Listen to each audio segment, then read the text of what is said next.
नमस्कार दोस्तों, कैसे हैं आप सब। उम्मीद करता हूं सब बढ़िया होंगे। सो फ्रेंड्स, इन्वेस्टो प्राइड के एक और नई वीडियो में आप सभी का स्वागत है। एंड फ्रेंड्स, आप में से बहुत लोगों ने या फिर कह लीजिए बहुत सारे इन्वेस्टर ने एसबीआई के मल्टीपल फंड से उसमें ऑलरेडी इन्वेस्ट करके रखा हुआ है या फिर इन्वेस्ट करने का प्लान कर रहे हैं।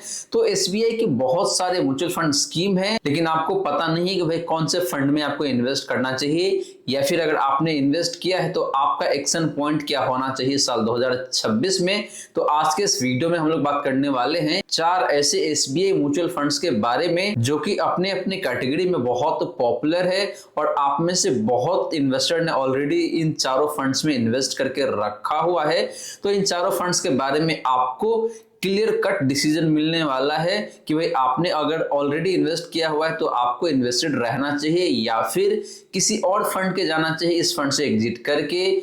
वहीं अगर आप न्यूली इन्वेस्ट करना चाहते हैं 2026 में तो आपको इन सारे फंड्स में इन्वेस्ट करना चाहिए या फिर नहीं करना चाहिए। तो इस क्वेश्चन का आंसर मिलने वाला है इस पर्टिकुलर वीडियो में। बट फ्रेंड्स, ध्यान रहे, before investing you need to do your own research and if required you can consult with your financial advisor also। post that only you can decide कि भाई आपके लिए एसबीआई के ये सारे म्यूचुअल फंड्स कितना बेहतरीन साबित हो सकता है या फिर नहीं हो सकता है। वहीं अगर आपके मन में कोई डाउट है या फिर कोई क्वेश्चन है with respect to mutual funds, then you can ask your question in comment section. And if you are watching this channel for the first time then channel को सब्सक्राइब करना ना भूले। साथ के साथ आप वीडियो को लाइक भी कर सकते हैं एंड शेयर भी कर सकते हैं। तो फ्रेंड्स, जैसे मैंने आपको बताया कि भाई हम लोग बात करने वाले हैं एसबीआई के 4 ऐसे म्यूचुअल फंड्स के बारे में जो कि काफी पॉपुलर है अपने अपने कैटेगरी में। तो चलिए पहले बात करते हैं लार्ज कैप कैटेगरी का और देखते हैं कि भाई एसबीआई का वो कौन सा म्यूचुअल फंड है जो कि पॉपुलर तो है ही, लेकिन मोस्ट इंपॉर्टेंटली आपका एक्शन पॉइंट क्या होना चाहिए इस फंड को लेके। तो फ्रेंड्स, बात करते हैं लार्ज कैप कैटेगरी का, यानी कि एसबीआई से लार्ज कैप कैटेगरी का वो कौन सा म्यूचुअल फंड है जो कि आपके लिए काफी बेहतरीन साबित हो सकता है, या फिर यूं कहिए कि एसबीआई का काफी पॉपुलर फंड है और इस फंड का नाम है एसबीआई ब्लू चिप फंड। बात करें इस फंड का एसेट एलोकेशन का, तो इक्विटी में देखें तो लगभग 97% का एलोकेशन दिखने को मिल जाता है। डेट एलोकेशन यानी कि फिक्स इनकम सिक्योरिटीज में आधे % से कम का एलोकेशन है, 0.35% का। एंड बात करें कि भाई इस फंड के पास कैश कितना पड़ा हुआ है, तो लगभग 3% के आसपास में इस फंड के पास कैश भी पड़ा हुआ है, जो कि अच्छी बात है। और कहीं न कहीं देखें तो इस फंड का जो एसेट एलोकेशन है मार्केट कंडीशन को देखते हुए काफी शानदार दिखने को मिल जाता है। बात करें इस फंड का फंड साइज यानी कि एसेट अंडर मैनेजमेंट का, तो वो लगभग 55,500 करोड़ का है। एग्जैक्टली बात करें तो 55,637 करोड़ का है, जो कि कहीं न कहीं देखे तो हायर साइड में ही है। हालांकि ये एक लार्ज कैप कैटेगरी का म्यूचुअल फंड है और लार्ज कैप कैटेगरी को ध्यान में रखते हुए देखा जाए तो ये फंड साइज काफी रिजनेबल ही कह सकते हैं। बात करें इस फंड का परफॉर्मेंस का, तो जो परफॉर्मेंस है साल 2025 में वो लगभग 9.5% के आसपास में है, जो कि कैटेगरी से काफी बेहतर दिखने को मिल जाता है। हालांकि जो बेंचमार्क इंडेक्स है उसके आसपास में ही इसने रिटर्न बना के दिया हुआ है। बात करें लास्ट के 1 ईयर का, तो यहाँ पे लगभग 5% के आसपास का रिटर्न है। पिछले 3 सालों में देखें तो लगभग 15% के आसपास का रिटर्न है। एंड बात करें पिछले 5 सालों का, तो लास्ट के 5 ईयर में लगभग 16% पर एनम के हिसाब से इस फंड ने आपको रिटर्न बना के दिया हुआ है, जो कि काफी अच्छा रिटर्न माना जाएगा कंसिडरिंग कि ये एक large cap active mutual fund है। और फ्रेंड्स, देखा जाए तो हर एक टाइम फ्रेम में इस फंड ने या तो अपने बेंचमार्क इंडेक्स को बीट किया हुआ है या फिर उसके आसपास में ही परफॉर्म करके दिया हुआ है। तो रिटर्न ऑन एक्सपेक्टेड लाइन है, काफी अच्छा रिटर्न माना जाएगा एसबीआई ब्लू चिप फंड का। बात करें इस फंड का रिस्क रेशियोज का, तो पहले बात करते हैं स्टैंडर्ड डेविएशन का, जो कि 11.26 का है। एंड ये कैटेगरी से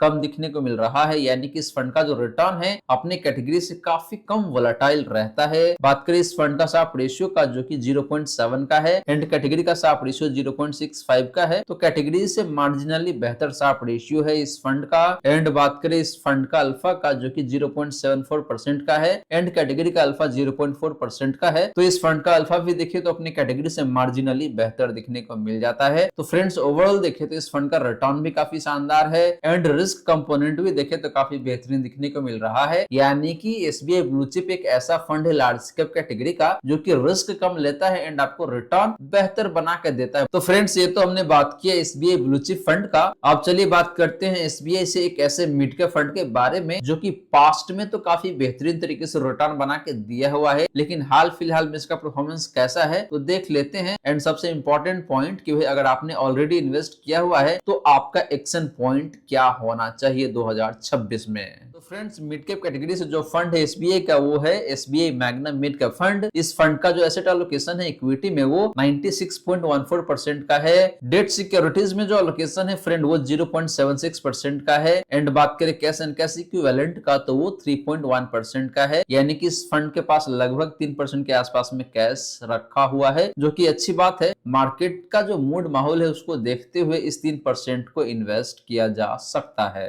तो SBI magnum mid cap fund का भी जो एसेट एलोकेशन है अपनी जगह पे काफी अच्छा दिखने को मिल रहा है, कहीं कोई दिक्कत वाली बात नहीं है। बात करें इस फंड का फंड साइज यानी कि एसेट अंडर मैनेजमेंट का तो 23,360 करोड़ के आसपास में दिखने को मिल रहा है, जो कि एक अच्छा फंड साइज है। मिड कैप कैटेगरी से एचडीएफसी मिड कैप एक ऐसा फंड है जिसका फंड साइज काफी हायर साइड में दिखने को मिलता है, तो उसके कंपैरिजन में इसका फंड साइज लोअर ही कह सकते हैं। बात करें इस फंड का परफॉर्मेंस का तो साल 2025 में जो रिटर्न है फ्रेंड वो नेगेटिव है 0.91% का, यानी कि लगभग 1% का लॉस बना के दिया हुआ है साल 2025 में। वहीं पे बेंचमार्क एंड कैटेगरी ने अच्छा परफॉर्म किया हुआ है इस फंड के कंपैरिजन में। बात करें इस फंड का लास्ट 1 ईयर का रिटर्न का जो कि लगभग 4% के आसपास का लॉस है एंड कैटेगरी और बेंचमार्क ने 1 से लेकर 1.5% के आसपास का लॉस बना के दिया हुआ है। तो SBI magnum mid cap fund ने लास्ट 1 ईयर में अपनी कैटेगरी एंड बेंचमार्क को अंडर परफॉर्म किया हुआ है। बात करें पिछले 3 सालों का तो यहाँ पे रिटर्न लगभग 17% का है, जो कि अगेन कैटेगरी एंड बेंचमार्क से कम दिखने को मिल रहा है। एंड बात करें पिछले 5 सालों का तो यहाँ पे रिटर्न कंपैरेटिवली अच्छा दिखने को मिल रहा है 1.57% का, लेकिन ये रिटर्न भी देखिए तो अपनी कैटेगरी एंड बेंचमार्क से मार्जिनली कम दिखने को मिल रहा है। हालांकि बहुत ज्यादा का डिफरेंस नहीं है। तो ओवरऑल देखें तो पिछले 5 सालों में रिटर्न काफी बेहतर है, लेकिन इसके अलावा जितने भी टाइम फ्रेम की हमने बात किया है उन सारे टाइम फ्रेम में इस फंड ने अपने benchmark index and category average दोनों को ही अंडर परफॉर्म किया हुआ है, तो return up to the mark नहीं है। बात करें इस फंड का रिस्क रेशियोज का तो पहले बात करते हैं स्टैंडर्ड डिवीजन का जो कि 13.15 का है। कैटेगरी का स्टैंडर्ड डिवीजन 15.65 का है, यानी कि इस फंड का जो रिटर्न है फ्रेंड ये कम वोलेटाइल रहता है अपनी कैटेगरी के कंपैरिजन में। इस फंड का जो साफ रेशियो है फ्रेंड वो 0.85 का है और कैटेगरी का साफ रेशियो 0.97 का है, यानी कि इस फंड का जो रिस्क एडजस्टेड रिटर्न है वो अपनी कैटेगरी से बेहतर नहीं है। एंड बात करें इस फंड का अल्फा का जो कि नेगेटिव 1.19% का है एंड कैटेगरी का अल्फा पॉजिटिव 0.36% का है, तो इस फंड का अल्फा भी देखे तो बेहतर नहीं है। तो फ्रेंड देखा जाए तो SBI magnum mid cap fund एक ऐसा फंड है जिसका रिटर्न भी उतना बेहतर नहीं है अपने बेंचमार्क एंड कैटेगरी के कंपैरिजन में, और इस फंड का जो रिस्क रेशियोज है ये भी बहुत बेहतर नहीं है। तो दोनों ही एंगल से देखा जाए तो ये फंड मुझे उतना अच्छा नहीं लग रहा है। तो अगर आपने इस फंड में ऑलरेडी इन्वेस्ट किया हुआ है तो मुझे लगता है कि भाई आपको इस फंड के बारे में ज्यादा गहरे तरीके से सोचना चाहिए कि भाई आप इस फंड से एग्जिट करें या फिर ना करें। मार्केट में बहुत सारे बेस्ट अल्टरनेटिव अवेलेबल है मिड कैप कैटेगरी का, तो आप उन सारे फंड्स को कंसीडर कर सकते हैं इन्वेस्टमेंट के हिसाब से।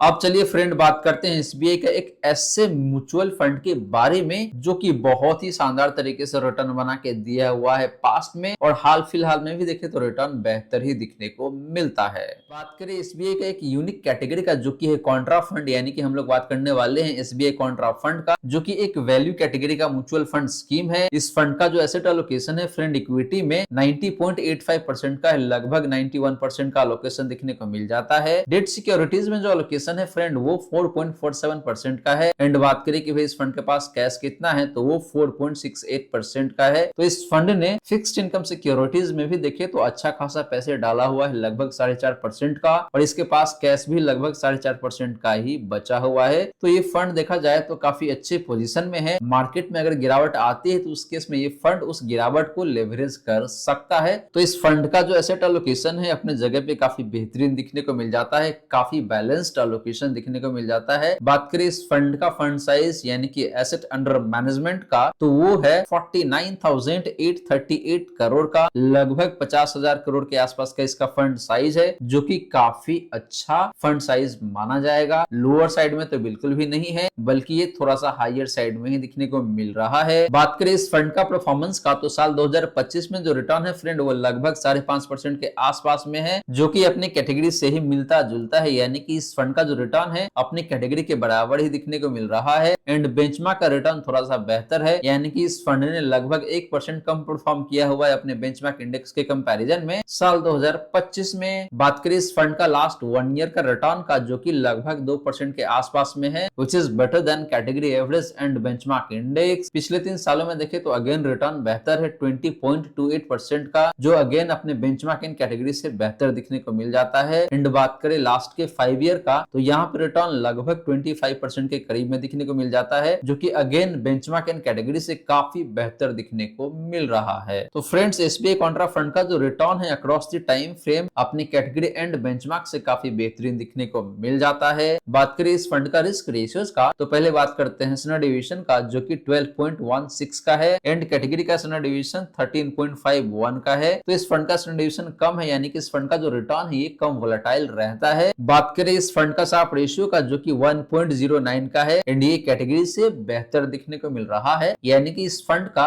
रिस्क एडजस्टेड रिटर्न बेहतर रहता है अपने कैटेगरी से। एंड बात करें इस फंड का अल्फा का, जो कि 5.27% का है, एंड कैटेगरी का अल्फा 4.31% का है। तो अल्फा भी काफी बेहतरीन दिखने को मिल जाता है एसबीआई कॉन्ट्रा फंड का, यानी कि इस फंड ने पिछले 3 सालों में अपने बेंचमार्क इंडेक्स को लगभग 5.25% से लेकर 5.5% से बीट किया है एनुअल बेसिस पे। तो फ्रेंड्स एसबीआई कॉन्ट्रा फंड का रिटर्न भी काफी शानदार है across the time frame. Asset allocation भी देखे तो काफी बेहतरीन है, एंड इस फंड का जो रिस्क रेशियोज है ये भी काफी शानदार देखने को मिल रहा है। तो हर एक महीने में एसबीआई कॉन्ट्रा फंड काफी शानदार है। तो अगर आप इस फंड में ऑलरेडी इन्वेस्ट किया हुआ है तो आपको जल्दबाजी बिल्कुल भी नहीं करना चाहिए, आप इस फंड में इन्वेस्टेड रह सकते हैं। और वहीं पे अगर आप न्यूली इन्वेस्ट करना चाहते हैं, इन दैट केस आल्सो आप इस फंड को कंसीडर कर सकते हैं। अब चलिए फ्रेंड बात करते हैं एसबीआई का एक ऐसे म्यूचुअल फंड के बारे में जो कि काफी पॉपुलर फंड है अपने कैटेगरी में। फ्रेंड्स हम लोग बात करने वाले हैं एसबीआई स्मॉल कैप फंड का, और जैसे मैंने आपको बताया कि भाई ये फंड अपनी कैटेगरी में काफी पॉपुलर है। बात करें इस फंड का एसेट एलोकेशन का, तो इक्विटी में देखें तो लगभग 92% का एलोकेशन दिखने को मिल जाता है। फिक्स्ड इनकम सिक्योरिटीज में देखा जाए तो लगभग 5% के आसपास का एलोकेशन है। एंड बात करें कि भाई इस फंड के पास कैश कितना है, तो लगभग 3% के आसपास का कैश भी दिखने को मिल जाता है। तो एसबीआई स्मॉल कैप फंड का जो एसेट एलोकेशन है अपने जगह पे काफी शानदार दिखने को मिल जाता है, यहाँ पे कहीं कोई दिक्कत वाली बात नहीं है। बात करें इस फंड का फंड साइज यानी कि एसेट अंडर मैनेजमेंट का, तो वो लगभग यहाँ पे देखें तो 36,500 करोड़ के आसपास में है, उससे थोड़ा सा कम है, लगभग 36,272 करोड़ का इसका फंड साइज है, जो कि काफी रिजनेबल फंड साइज कह सकते हैं। बात करें इस फंड का परफॉर्मेंस का, तो साल 2025 में जो रिटर्न है एसबीआई स्मॉल कैप फंड का वो -5.3% का है, जो कि अपने कैटेगरी एंड बेंचमार्क से बेहतर है। यानी कि कैटेगरी एंड बेंचमार्क ने ज्यादा लॉस बना के दिया है 2025 में, और इस फंड ने थोड़ा सा कम लॉस बना के दिया हुआ है। बात करें लास्ट के 1 ईयर का रिटर्न का, जो कि लगभग 9% का लॉस है, कैटेगरी एंड बेंचमार्क ने 9 से 10% के आसपास का लॉस बना के दिया हुआ है। तो लास्ट के 1 ईयर में भी देखें तो इसका रिटर्न अपने कैटेगरी एंड बेंचमार्क से बेहतर है। बात करें पिछले 3 सालों का रिटर्न का, तो यहाँ पे रिटर्न लगभग 14% के आसपास में है। हालांकि कैटेगरी एंड बेंचमार्क ने ज्यादा बेहतर तरीके से परफॉर्म किया हुआ है पिछले 3 सालों में। एंड बात करें पिछले 5 सालों का, तो यहाँ पे रिटर्न लगभग 20% के आसपास में है, which is again lesser than category average and benchmark index। तो पिछले 3 सालों में एंड पिछले 5 सालों में रिटर्न अपने कैटेगरी एंड बेंचमार्क से खराब है। लेकिन अगर आप बात करते हैं साल 2025 का या फिर लास्ट के 1 ईयर का, तो यहाँ पे इस फंड का रिटर्न अपने कैटेगरी एंड बेंचमार्क से बेहतर दिखने को मिल जाता है, या फिर लास्ट के 1 ईयर में अपना जो कैटेगरी एवरेज है उसके आसपास में ही दिखने को मिल रहा है। तो ओवरऑल रिटर्न देखे तो उतना फैसिनेटिंग तो नहीं है, लेकिन ठीक ठाक सा रिटर्न है, बहुत खराब परफॉर्मेंस नहीं है SBI SBI small cap fund का। बात करें इस फंड का रिस्क रेशियोज का, तो पहले बात करते हैं स्टैंडर्ड डेविएशन का, जो कि 14.3 का है। कैटेगरी का स्टैंडर्ड डेविएशन 17.3 का है, तो कैटेगरी से काफी कम स्टैंडर्ड डेविएशन है, यानी कि इस फंड का जो रिटर्न है ये काफी कम वोलेटाइल रहता है अपने कैटेगरी एवरेज से। बात करें इस फंड का साफ रेशियो का, जो कि 0.59 का है, एंड कैटेगरी का साफ रेशियो 0.82 का है। तो फ्रेंड्स इस फंड का साफ रेशियो उतना बेहतर नहीं है। एंड बात करें इस फंड का अल्फा का, जो कि -1.57% का है, एंड कैटेगरी का अल्फा पॉजिटिव 2.03% का है। तो इस फंड का अल्फा भी देखे तो बहुत बेहतर नहीं है। तो फ्रेंड्स ओवरऑल देखा जाए तो इस फंड का रिटर्न वैसे ठीक ठाक सा है, लेकिन जो रिस्क रेशियोज का नंबर है वो उतना बेहतर नहीं है। तो अगर आपने इस फंड में ऑलरेडी इन्वेस्ट किया हुआ है तो शायद आपको सोचने की जरूरत है, आप किसी अल्टरनेटिव फंड के बारे में सोच सकते हैं। वहीं अगर आप न्यूली इन्वेस्ट करना चाहते हैं तो आप इस फंड को स्किप करके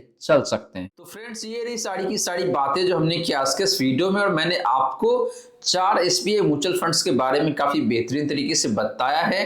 पहला फंड था SBI blue chip fund, second fund था SBI Magnum mid cap fund, तीसरा फंड था SBI कॉन्ट्रा फंड, एंड चौथा फंड जो हमने डिस्कस किया है वो है SBI स्मॉल कैप फंड। तो ये चारों फंड है, और इन चारों में से देखा जाए तो जो SBI ब्लू चिप फंड है या फिर आपका जो SBI कॉन्ट्रा फंड है, ये दोनों काफी बेहतरीन मुझे लग रहा है। अगर आपने इन दोनों फंड्स में इन्वेस्ट किया हुआ है तो आप बने रह सकते हैं, या फिर अगर आप न्यूली इन्वेस्ट करना चाहते हैं, in that case also you can consider this two mutual funds for investment in 2026। वहीं अगर आपने SBI Magnum mid cap fund में इन्वेस्ट किया हुआ है या फिर SBI स्मॉल कैप फंड में इन्वेस्ट किया हुआ है, तो आपको किसी अल्टरनेटिव फंड को ढूंढने की जरूरत है और उन फंड्स में जाके आप इन्वेस्ट कर सकते हैं। कहने का मतलब ये है कि आप इन दोनों फंड से एग्जिट कर सकते हैं, लेकिन ध्यान रहे आपको खुद रिसर्च करना है, and then you can decide कि ये फंड आपके लिए अच्छा होगा या फिर नहीं होगा। सो फ्रेंड्स आशा करता हूं जितनी भी बातें मैंने बताने की कोशिश किया है, सारी की सारी बातें आपको समझ में आ गया होगा। मन में अगर कोई डाउट है या फिर कोई क्वेश्चन है तो कमेंट सेक्शन में पूछ सकते हैं। वीडियो अच्छी लगी हो तो वीडियो को लाइक कर सकते हैं, शेयर कर सकते हैं। चैनल पे पहली बार आए हैं तो चैनल को सब्सक्राइब भी कर सकते हैं। So friends thank you so much for watching this video. मिलते हैं नेक्स्ट वीडियो में। जय हिंद, जय भारत।